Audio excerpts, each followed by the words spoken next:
माँ दुर्गा के छठवां स्वरूप का नाम कात्यायनी है।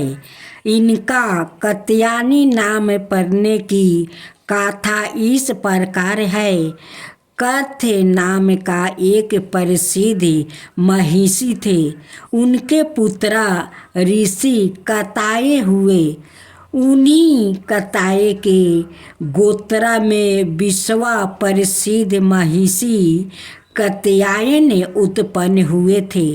उन्होंने भगवती परम्बा की उपासना करते हुए बहुत वर्षों तक बड़ी कठिन तपस्या की थी। उनकी इच्छा थी कि माँ भगवती उनके घर पुत्री के रूप में जन्म ले।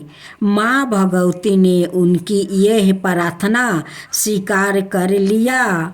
कुछ काल पश्चात जब दानव महिषासुर का अत्याचार पृथ्वी पर बहुत बढ़ गया, तब भगवान ब्रह्मा विष्णु महेश तीनों ने अपने अपने तेज का अंश देकर महिषासुर के विनाश के लिए एक देवी को उत्पन्न किया।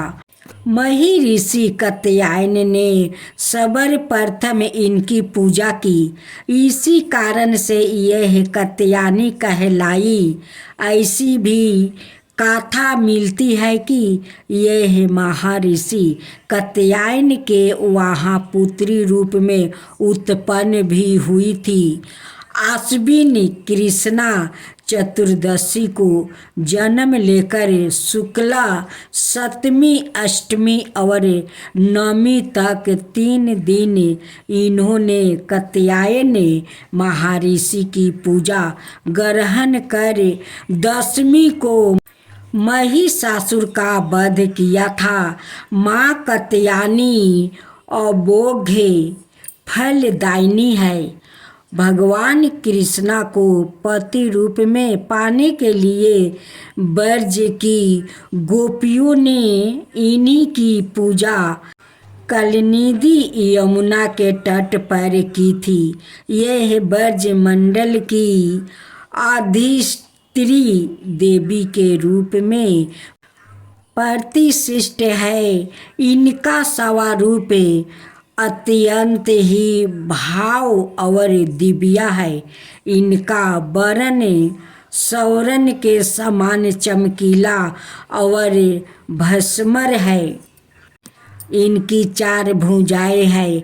माता जी की दाहिनी तरफ का ऊपर वाला हाथ अभय मुद्रा में है और नीचे वाला वर मुद्रा में है। बाईं तरफ के ऊपर वाले हाथ में तलवार और नीचे वाले हाथ में कमल पुष्प सुशोभित है। इनका वाहन सिंह है। दुर्गा पूजा के 6वें दिन इनके स्वरूप की उपासना की जाती है। इस दिन साधक का मन अज्ञान चक्र में स्थित होता है। योग साधना में इस अज्ञान चक्र का अत्यंत महत्वपूर्ण स्थान है। इस चक्र में स्थित मान वाला साधक माँ कात्यायनी के चरणों में अपना सबर अस्वाय निवेदित कर देते हैं।